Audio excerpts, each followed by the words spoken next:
ગણિતની દુનિયામાં આપનું સ્વાગત છે. આજે આપણે બે એવા વિષયોને એકદમ સરળ બનાવીશું જે કદાચ ઘણાને અઘરા લાગતા હોય છે: અપૂર્ણાંક અને દશાંશ. શું આ શબ્દો સાંભળીને જ થોડો ડર જેવું લાગે છે? ઘણાને લાગે છે. પણ વિશ્વાસ રાખો, આ સફરમાં આપણે તેને ચિત્રોની મદદથી એટલા સરળ બનાવી દઈશું કે મજા પડી જશે. તો આજે આપણે અપૂર્ણાંક અને દશાંશના ગુણાકાર અને ભાગાકારની દુનિયામાં ઊંડા ઉતરીશું. ચાલો જરા પણ સમય બગાડ્યા વિના સીધા જ શરૂ કરીએ. સૌથી પહેલાં ચાલો અપૂર્ણાંકોના ગુણાકારથી શરૂઆત કરીએ. પણ આપણે સૂત્રો ગોખવાને બદલે ચિત્રોની મદદથી સમજીશું, જેથી તે મગજમાં બરાબર બેસી જાય. સૌથી પહેલો અને સરળ નિયમ: જ્યારે કોઈ અપૂર્ણાંકને આખી સંખ્યા સાથે ગુણવાનો હોય ત્યારે ફક્ત ઉપરની સંખ્યા એટલે કે અંશને જ ગુણવાનો. છેદ એટલે કે નીચેની સંખ્યા એની એ જ રહેશે. સિમ્પલ. અહીં જુઓ, આ એનસીઈઆરટી પાઠ્યપુસ્તકમાંથી લીધેલું એક સરસ ચિત્ર છે. અહીં એક વર્તુળના બે અલગ અલગ ચોથા ભાગ બતાવ્યા છે. આ બીજું કંઈ નહીં પણ 2 ગુણ્યા 1 ચતુર્થાંશ જ છે. હવે જોઈએ કે આગળ શું થાય છે. અને જ્યારે આપણે આ બંને ટુકડાઓને ભેગા કરીએ છીએ ત્યારે શું મળે છે? 2/4. આ બતાવે છે કે ગણિત માત્ર આંકડાની રમત નથી, તે વાસ્તવમાં કેવી રીતે કામ કરે છે તે પણ સમજાવે છે. ઓકે, પણ જો એક અપૂર્ણાંકને બીજા અપૂર્ણાંક સાથે જ ગુણવાનો હોય તો? એ તો એનાથી પણ સહેલું છે. આ નિયમ તો એકદમ સીધો સાધો છે. બસ ઉપરવાળાનો ઉપરવાળા સાથે અને નીચેવાળાનો નીચેવાળા સાથે ગુણાકાર. જેમ કે 1/2 ગુણ્યા 3/4 હોય તો ઉપર 1 ગુણ્યા 3 અને નીચે 2 ગુણ્યા 4.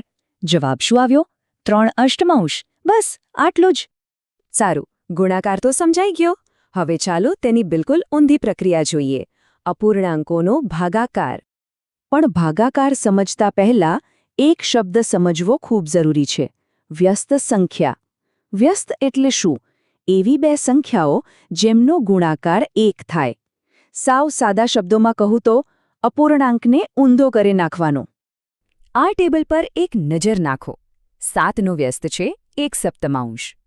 એવી જ રીતે 2/9નું વ્યસ્ત છે 9/3. જોયું? બસ અંશ અને છેદની જગ્યા અરસપરસ બદલી નાખવાની છે. તો આ વ્યસ્તનો ઉપયોગ ભાગાકારમાં કેવી રીતે કરીશું? બહુ જ સરળ. 3 સ્ટેપ્સ યાદ રાખવાના. પહેલું, ભાગાકારની નિશાનીને ગુણાકારમાં ફેરવી દો.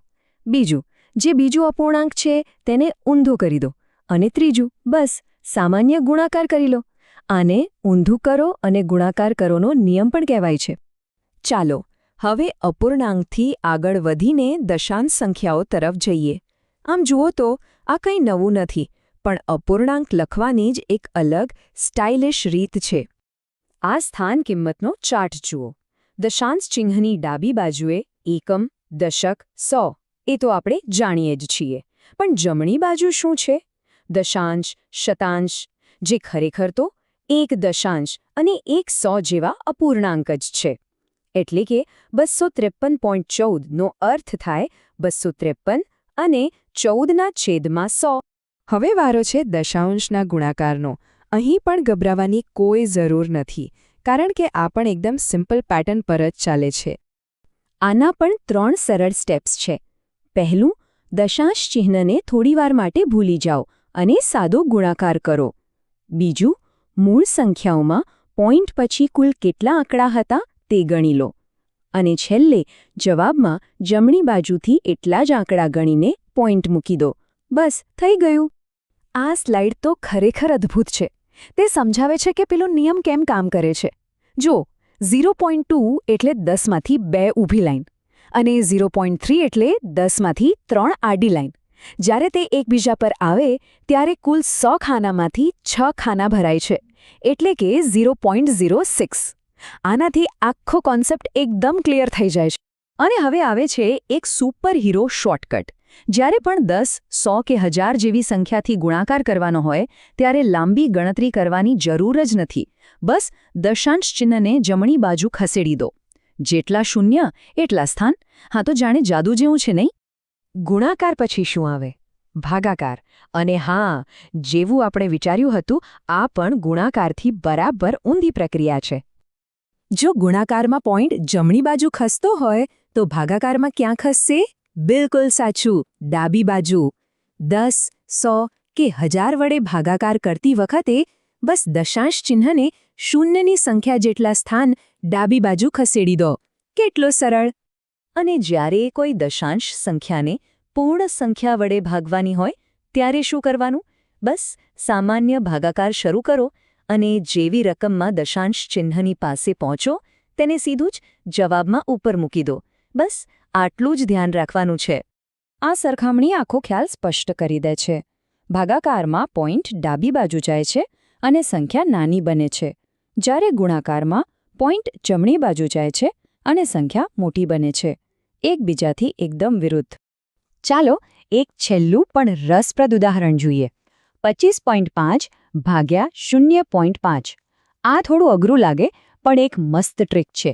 આપણે નીચેની સંખ્યામાંથી પોઈન્ટ કાઢવા માટે બંને સંખ્યાઓને 10 વડે ગુણી શકીએ. એટલે કે આ રકમ બની ગઈ 250 ભાગ્યા 5. અને એનો જવાબ તો સહેલો છે, 51. આ રીત હંમેશા કામ કરે છે.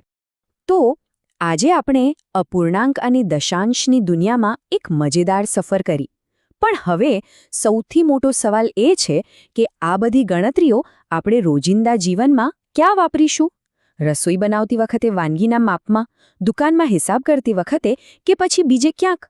આનો જવાબ આપણા સૌના અનુભવોમાં છુપાયેલો છે. આના પર વિચાર જરૂર કરજો.